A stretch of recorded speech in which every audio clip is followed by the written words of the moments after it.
how did Elon Musk take a $44 billion company and drive it into the ground?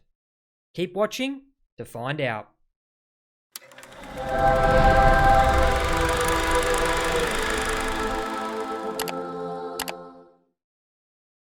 G'day guys, this is Holy Critics signing in, and I'm probably going to cop a little bit of flack for posting this video, but I think it needs to be said that Elon Musk's takeover of Twitter is perhaps one of the dumbest financial and business decisions made by any individual ever.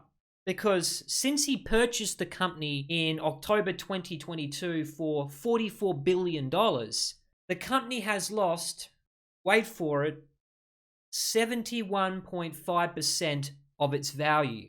Fidelity, which owns a stake in the company, now values it at $12.5 billion.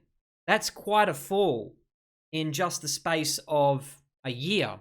And I can't for the life of me understand why Elon thought it was a good decision to buy the company. Now, you might tell me, well, that's because he's a man of the people. He cares about free speech. And maybe I'll give you that. Maybe he had good intentions.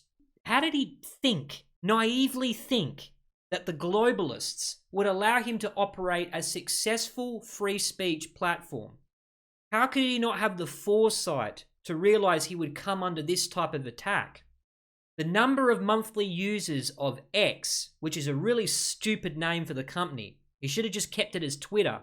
Otherwise, start your own bloody company. Dropped by 15% in the first year since Musk's takeover. So it did the exact opposite of what he intended. He was trying to bring back all the people that felt oppressed and censored and pushed out of society, excommunicated. He thought he could bring them back into the fold. And I'm talking about the Alex Joneses of the world. And maybe he did a noble thing by doing that, but has actually done the opposite. Dropped traffic to X. People complain about the low standard of advertisements on the platform. Yeah, people are saying that they're getting extremely inappropriate adverts because now that all the mainstream companies, the mega corporations, have decided to boycott him because it's now the Wild Wild West, it's 4chan, how does he expect to turn a profit? Remember, this is the richest man in the world, and yet he couldn't see how the whole system was gamed? How BlackRock owns everything? And he thought he could revolutionize the system? I don't buy it. Even Donald Trump went to Truth Social. He realized that you've got to make a whole new platform built from the ground up, not hijack a lost leader, which is Twitter.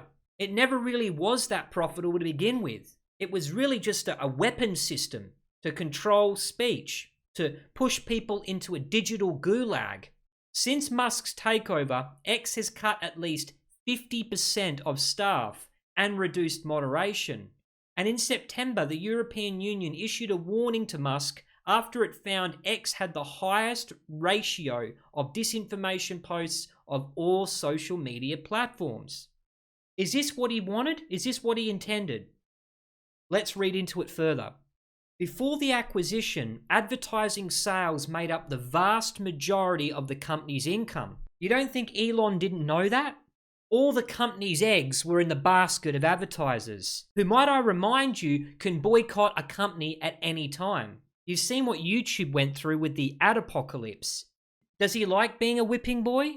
Does he like being a glutton for punishment? Because it certainly feels that way. Since Musk acquired the company last year, advertising revenue has fallen about 50%.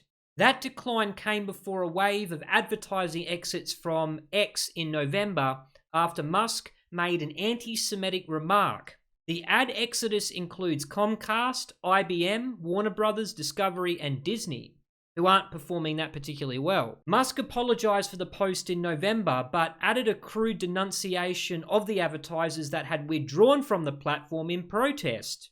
He's spitting in their face, the very people that he depends upon. I don't want them to advertise, Musk said to the New York Times. If someone is going to blackmail me with advertising money, go F yourself.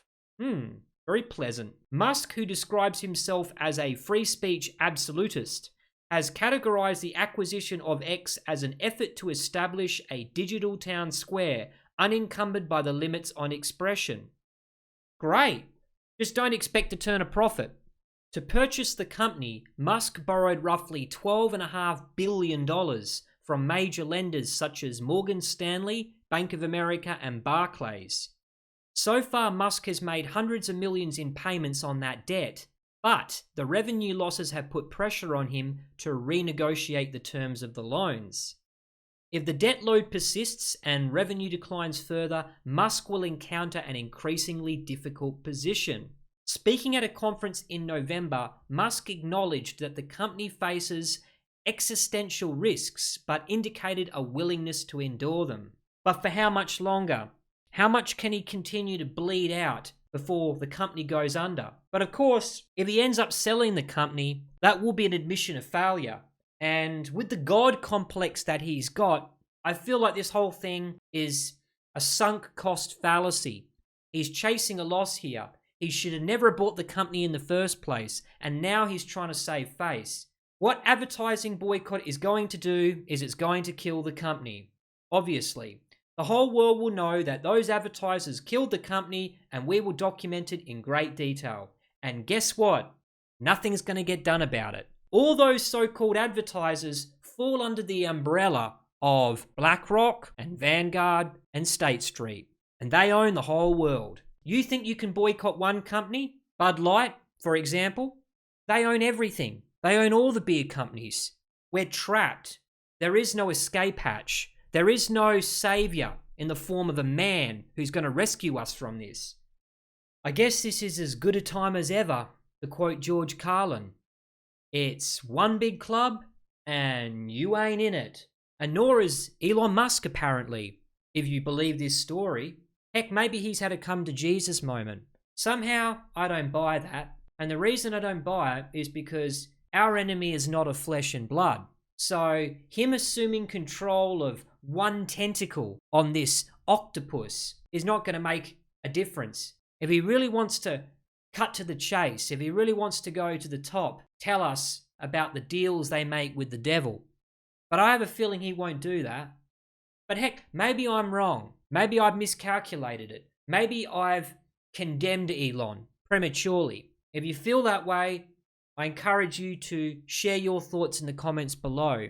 Personally, I think he's bitten off more than he can chew, and now he's going to try to backpedal by saying the advertisers killed the company because he spat in their face and told them that he doesn't need them, when in fact, the whole model of Twitter needs them. Just my 2 cents. But either way, this is Holy Critic signing out.